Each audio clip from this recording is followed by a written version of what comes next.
விஞ்ஞானத்தை வளர்க்க போறண்டி, மேலாட்டாத விருந்து கலந்து காட்ட போறண்டி. வணக்கம் அன்பர்களே. தகவல் சாளரம் வழங்கும் அறிவியல் உண்மைகள் சயின்டிபிக் ஃபேக்ட்ஸ் காணொளி தொடருக்கு தங்களை அன்புடன் அழைக்கின்றேன். அந்தி மழை மேகம் தங்க மழை தூவும் திருநாளாம். அந்தி மழை மேகம் தங்க மழை தூவும் திருநாளாம். செயற்கை மழை மேகங்களை திரள வைக்கும் அறிவியல். மனிதர்களாகிய நாம் வானிலையை கட்டுப்படுத்த முடியுமா என நீங்கள் எப்போதாவது நினைத்து பார்த்தது உண்டா? வறண்ட காலங்களில் மழையை வரவழைக்க அல்லது பெரிய நிகழ்வுகளுக்கு முன்பாக மேகங்களை வேறு இடத்திற்கு விரட்ட முடியுமா? இது கற்பனையாக தோன்றினாலும் விஞ்ஞானத்தின் விந்தையாக இதனை நிகழ்த்த முடியும் என்பதே அறிவியலின் உண்மையாகும். செயற்கை மழை அல்லது கிளவுட் சீடிங் என அழைக்கப்படும் இந்த நடைமுறையானது மேகங்களில் தான் தொடங்குகின்றது. மேகங்களில் காற்று, நீர்த்திவளைகள், பனித்துகள்கள் ஆகியவைகளில் சிறிய துகள்கள் ஒன்றுடன் மற்றொன்று சேரும் தொடர் விளைவுகளால் மேகங்கள் கனத்து மழையாக பெய்கின்றன. இயற்கையில் கனத்த கருமேகங்கள் மட்டுமே மழை தருகின்றன.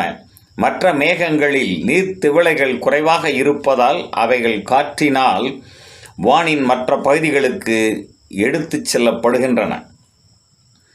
மழை பெய்வதற்கு மிக முக்கியமானது மேகங்களில் உள்ள சிறிய நீர்த்திவளைகள் ஒருங்கிணைந்து கனமான துளிகளாகவும் பனித்துகள்களாகவும் மாறி தரையை நோக்கி மழை துளிகளாக வீழ்வதே ஆகும். இயற்கையின் இந்த வேலையை செயற்கையாக செய்வதற்காக சில்வர் அயோடைடு, பொட்டாசியம் அயோடைடு அல்லது ட்ரை ஐஸ் வானில் மேகங்களுக்கு இடையே தூவப்பட்டு இந்த வேதியியல் பொருட்கள் கண்டென்சன் நியூக்ளியாக செயல்பட்டு மழையை தூண்டுகின்றன. இத்தகைய செயற்கை மழைக்கான விதை தூவலுக்கு பொதுவாக விமானங்கள் அல்லது ராக்கெட்டுகள் பயன்படுத்தப்படுகின்றன. சில நேரங்களில் குறிப்பாக மலைப்பகுதிகளின் உயரமான முகடுகளில் இருந்து தவழும் மேகங்களுக்கு இடையே ஜெனரேட்டர் மூலம் கிளவுட் சீடிங் நடைபெறுகின்றது. இந்த நடைமுறை மூலம் வானில் புதிய மேகங்களை நாம் உருவாக்க இயலாது என்பதும், ஏற்கனவே உள்ள மேகங்களில் விதையை தூவி மழையை அறுவடை செய்ய முடியும் என்பதும் அடிப்படையான அம்சம் ஆகும். ஐக்கிய அரபு எமிரேட் முதலிய வளைகுடா நாடுகள் நீரின்மையை சமாளிப்பதற்கு இதுபோன்ற செயற்கை மழை திட்டத்தை தொடர்ந்து செயல்படுத்தி வருகின்றன என்பது குறிப்பிடத்தக்கது ஆகும். இந்தியா, தாய்லாந்து, அமெரிக்கா, ஆஸ்திரேலியா நாடுகள் இதனை சோதனை முயற்சியாக மேற்கொண்டு வருகின்றன.